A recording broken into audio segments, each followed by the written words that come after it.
Okay.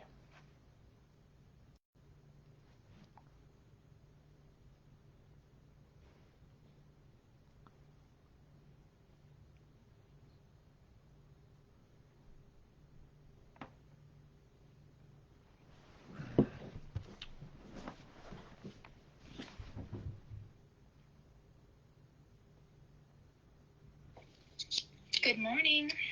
Good morning, Vilma. How are you? Welcome to Ali, John, Heidi, Andrea. Welcome. And welcome some other people that are with us. Bienvenidos a Clubhouse. And welcome, John from North Carolina. Deanna from Missouri, welcome. Joe is with us from Florida. Tim in Texas. Robert is with us from Boston. Stan, good afternoon to you in London, England. Karen in Atlanta, good morning. Diane is with us from London, Ontario. And Clem in Brisbane, where it's only like 12:30 a.m. Wonderful to have you join us. Eugenia is in Calgary with us. Good morning. Michael in Ontario. Tony in Costa Rica. Lisette Shalom. Susan from Scranton is with us. Greg and Paula from Bakersfield, California. And Daisy in Yerushalayim. All right, in the Holy City. Beautiful. Thank you for joining. Linda and Denise in New York. Shalom, good morning. Veronica, buenos dias. From, not certain, but welcome. Rhoda in Mastic, New York. Lizette.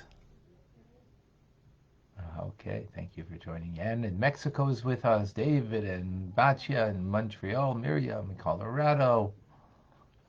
Elliot. David in Gold River, California. All right. Anna, hello. Shimon in Tulsa. Andrea is with us in Phoenix. Beautiful. All right. We have with us, who else is joining us? Andrea. I don't know if I pronounce this right, Bahai, and Jill. Okay, we are discussing in Tanya, in chapter 38, the idea of kavanah, intent. Just to frame everything, to give the context, what we learned before the concept of intent in what we do, we spoke about action, about the deed.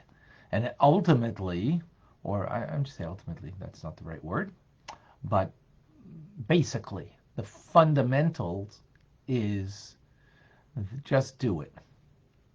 Just do the mitzvah, the action.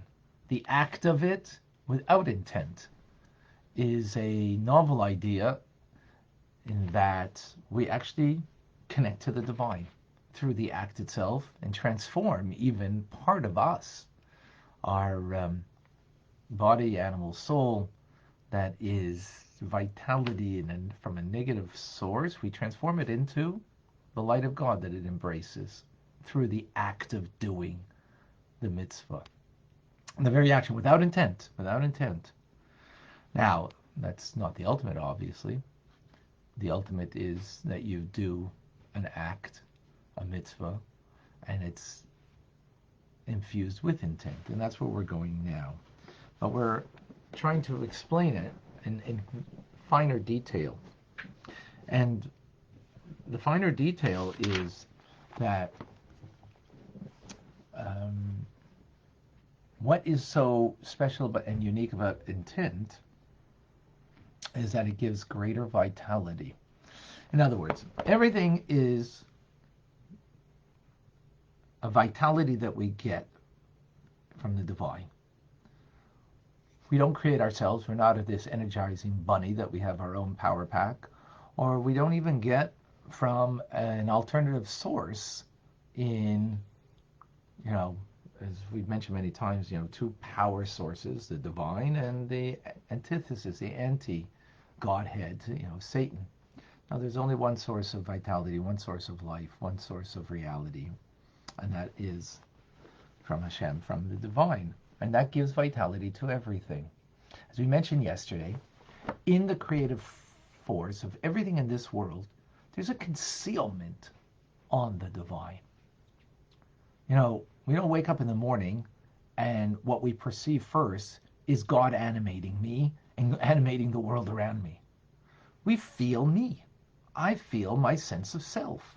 And as a sense of self, therefore I feel my needs.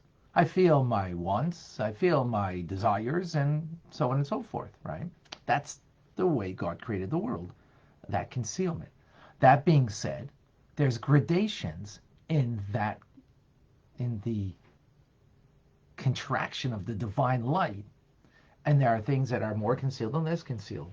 And what's amazing is, since everything comes from God, it is in the very name of God that gives us the various gradations and levels of the divine.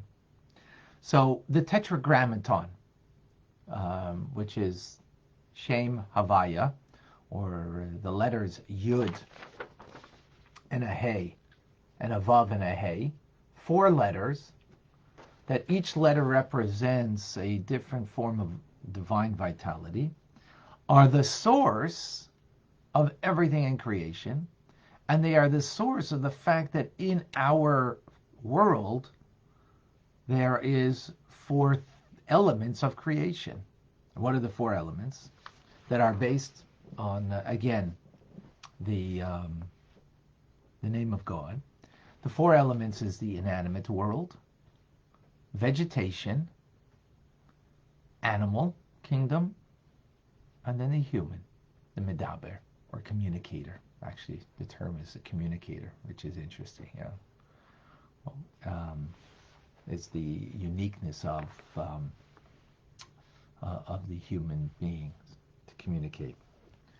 So the fact that a stone it's alive, it's vibrant with the letters that give it animation from the name of God, but it is such a contracted amount of light, of divine light, that what comes out is an inanimate object. If the contraction is less, and it comes, just from the name, so the inanimate comes from the letter Hey, vegetation comes from Vav. What's the difference between inanimate and vegetation? Well, vegetation is something that grows. Hey, for those who know the letter Hey, well, on Clubhouse you don't see, but on Facebook you do see. The letter Hey has a breadth, a length, and a depth. So that shows on matter. Hey is also the breath. Ha! That's how we pronounce the letter Hey. It's breath, which is matter. What is inanimate? It's basically matter, right? Of course, everything is energy and matter in the physical sense, and everything is soul and body. But the primary aspect of the of inanimate is the fact that it's matter, right? It takes up space, and that's what the letter Hey. It's got, again, goes across, it goes down, and it goes along, and it goes in depth, which is, the 3 dimensions of, I guess you would call it, of the physical being. And that's what is the animating force from God's name of all inanimate objects. But the point over here is that it is from God, but it's such a complete contraction that what the being that it creates is an inanimate being, right? As opposed to, I don't know how to describe otherwise. I think we don't have that image, is that it comes from a contracted light, that now this is the consequence of that creative force of God. Now the letter Vav, which is interesting, Vav means and in Hebrew. When you put it in front of a word, the word Vav means a hook, means it's connected. That's interesting. A rock, an animate object, is not really connected, right? It's separate. So it shows really on the separateness from God. But now the letter Vav is about connection. And what is the uniqueness of vegetation? It's connected. It's connected to its roots, connected in the ground. It has a firm connection. Its animating force comes from the letter Vav. Right?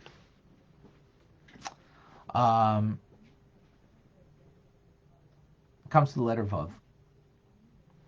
Animal kingdom comes from the former letter He, also, which is the idea of expansion. And how do you describe that? Well, let's go. Humans come from the letter Yud, primarily from the letter Yud. The letter Yud is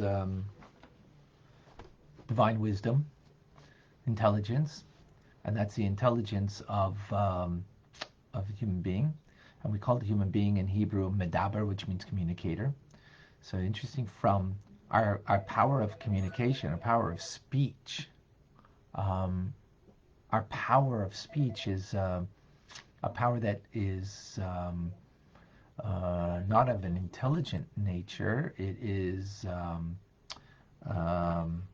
comes, as Zohar says, from kadmos haseichel, from chokhmah. Comes from that, the yud of chokhmah, the yud of divine wisdom, the wisdom of the soul. It is a developmental thing because it comes from beyond intelligence, the power of communication. So those are the four letters. Those are the four elements of creation. Now, the Yud shows on the divine wisdom that is not as reduced the light, and therefore what it creates is something that the reduction of the divine light is not as great, and therefore that's the human being with the power of intelligence, the power of communication, verbal articulation, and so on. Now, what has this got to do with Kavanah? In tomorrow's class, we're going to see at greater length, because it's really going to be developed there, this whole idea. It's a very short class that I've somehow made long. I have a talent in doing that. The point over here is, similarly, when it comes to kavanah, intent, mindfulness, awareness of the action that we're doing in the mitzvah that we're doing. Right? Like right now, we're learning Torah. We're learning Torah, and we need to not only to be engaged in the action of it, which means focused, total engagement, or as best as we can, to be, in it, following it, understanding it. But there's kavanah, there's intent, an intent of an awareness that we are learning something divine. This is not just something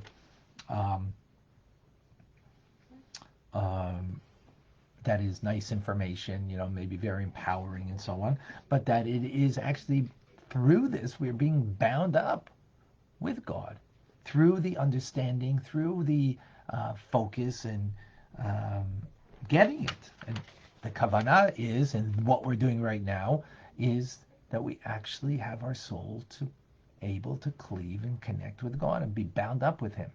So, the Alter Rebbe explains that there is, of course, no comparison between the vital force that there is in a human being, and then an animal, and then vegetation, and then inanimate objects, right?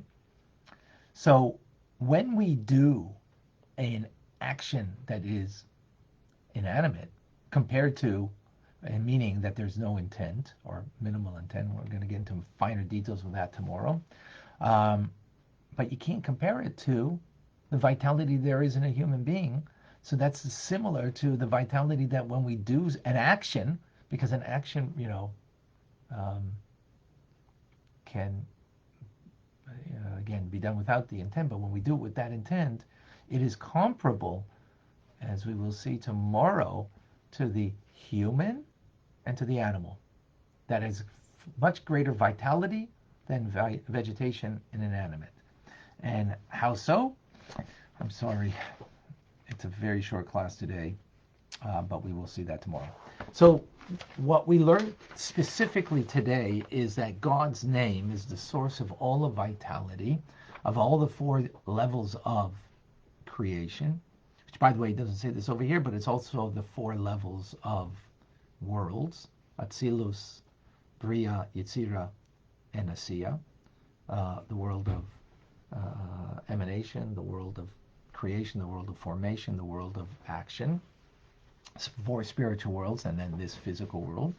So God's name is the source of all those different worlds. And again, higher world means connected to the the first letter world of Atzilus, the letter Yud, that it gives vitality to the second world of Bria, Hey, and then the world of Vav is the world of Yetzira, world of formation. The final letter Hey is the world of Asiya, and also fits perfectly into the creative force of what each of those worlds are.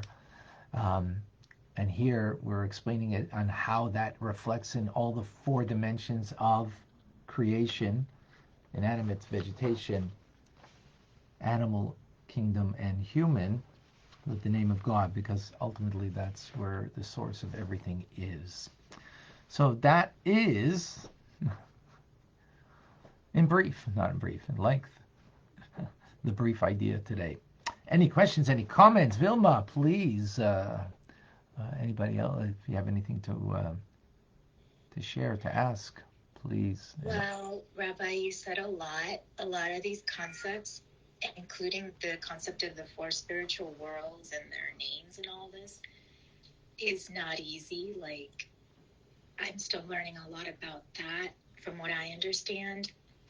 And this is also known in the secular world that the letters of the name of God are the source of all creation, and people are still learning about that. Like, that's something that is new to the secular world that is a really high level of understanding in the Jewish world. So this concept of the four spiritual worlds, you can just get lost in that alone. Totally. But from what I got, the four spiritual worlds, all the energy and matter, soul and body, all of creation comes from God. And humans are very special beings because we communicate. And intent matters. It gives greater vitality to divine acts. So everything we do matters, right? Our speech, thoughts, and action. But the intent that we give it is the energy that we give to things. And that makes a lot of sense. We can do things and not care. We can do things and or say things carelessly. But when we have intent, it's a greater energy. Exactly. So I think the way to put it would be, think of our day and how much of it is on autopilot. How much is it with intent, that we are aware of what we're doing and the power of what we're doing. So, like you said about speech and as mentioned in the past, words matter, and the awareness of the impact that words have. For example, right here we're talking about the name of God and the letters and the impact of the word of God in creation. So of course that teaches us about our words. So the awareness, the kavanah, therefore, when we engage in prayer, a simple thing like saying a blessing, be quite honest and quite frank, just because of the nature of this world and especially how fast-paced it is, it's very difficult to have intent, to have kavanah. See, I just ate something. I made a blessing. Was I really, fully engaged and fully aware of the connective nature that there is in a simple thing as just making a blessing? I know it intellectually and I believe it totally, But do I always live that is a challenge, right? So we're here to learn, from the learning, hopefully to embrace, and from the embracing to actually live it in a real way. So just a simple thing like a blessing, we could just, blurt it out. And I do, and I gotta be honest, I do, even though look what I just taught over here, but that doesn't mean, it takes time. And that's something you mentioned about, that these new concepts, we got to learn the concepts over and over, that it becomes a part of my reality, that, hey, we can just stop for the moment, take a deep breath. What am I doing? Hey, look what I'm engaged in learning Tanya now. This is like, wow, how powerful, how meaningful, what it is that I can actually have my soul cleave and connect to the divine wisdom. Just that thought is like, Yes. wow. It's so like mind and a perception. It changes everything, at least for me, to know that what I do in the study of Tanya and Torah and just learning with other Jewish people is a very holy, divine act that connects us all to God in a very strong way, because this is how we learn, from God's perspective, how things work, how everything matters. Yeah, yeah, well said. Thank you for sharing that. Vilma, maybe you want to open up, if anybody else wants to share anything. In the meantime, I'm going to look on, I see her on Facebook. I'm just going to um, just add a couple of things, but please ask anybody who would like to share. Yes, anybody's welcome to talk about these concepts. Rabbi Fine knows a lot, but these concepts, like individually, there's a lot of questions, like there's a lot of things to know. Even though it was a short class, there was a lot of information. So if you have questions, go ahead and ask, or if you want to add to the discussion, that's how I learn, by discussing things and asking questions. So thank you. Thank you. Heidi.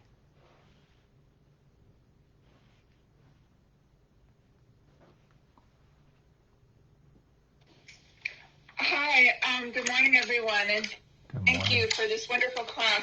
I don't actually have a question specifically, but I just wanted to let you know that my sister is in surgery right now.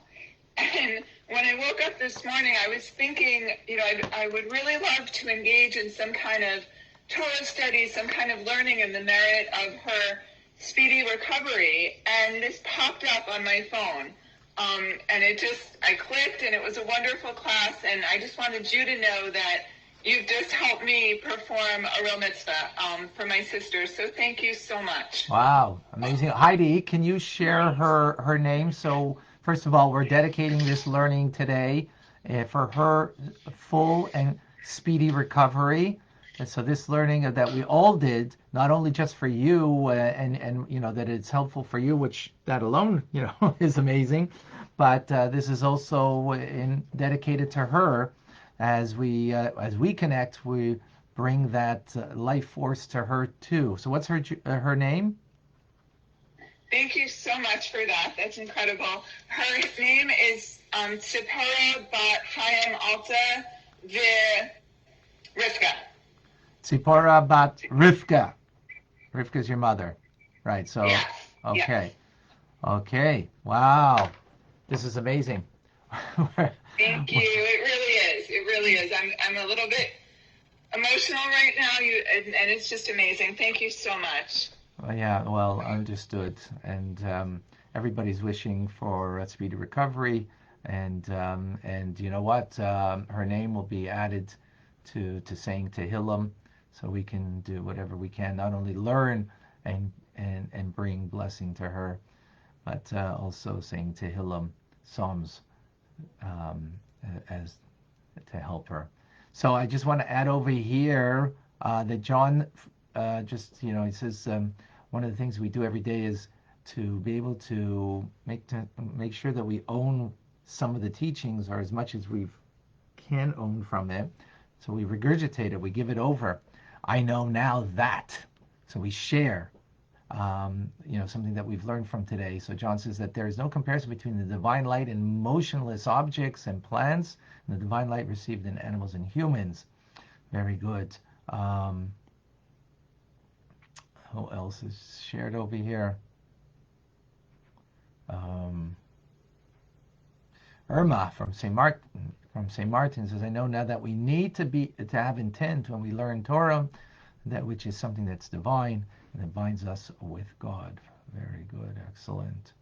Okay, anybody else here on Clubhouse would like to share? That was amazing, Heidi. Vilma? Thank you, Heidi. That was so nice. One question that always comes up for me is about that divine light concept. So when you say divine light, like, are you talking specifically about energy or something more?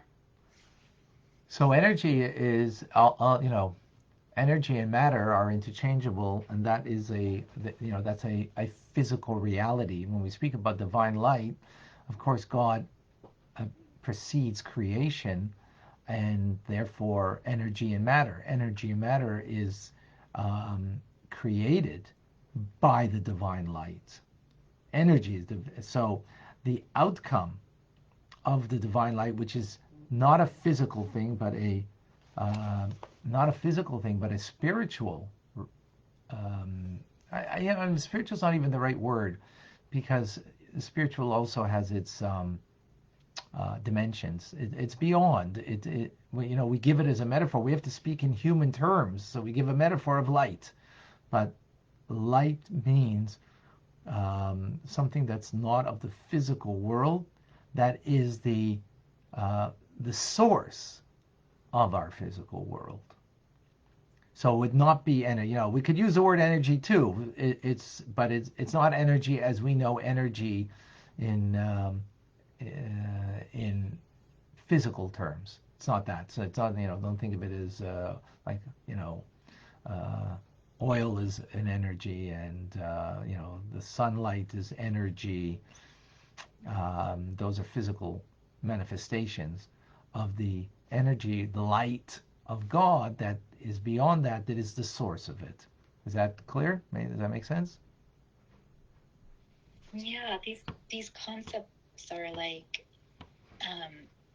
to me, very, very humbling, because there is something more that is so awesome. God's intellect and his ability to create and give us life and our souls eternal life. It's just amazing, and it's not something that we can fully comprehend.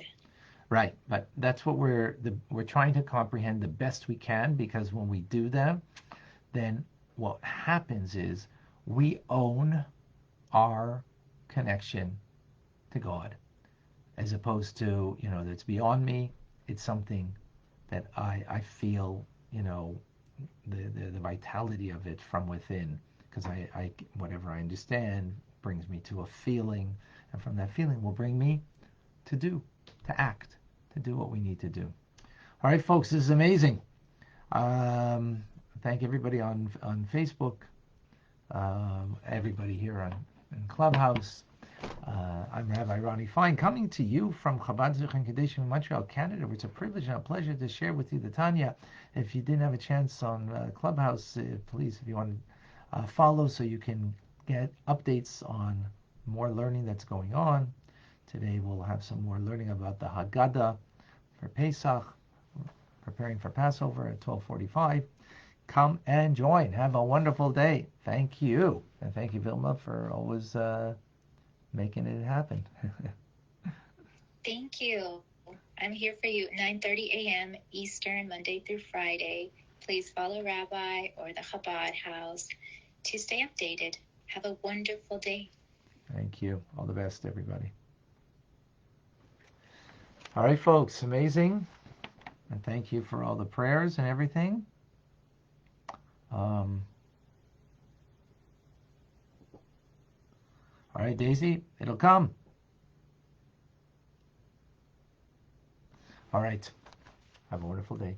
Thank you.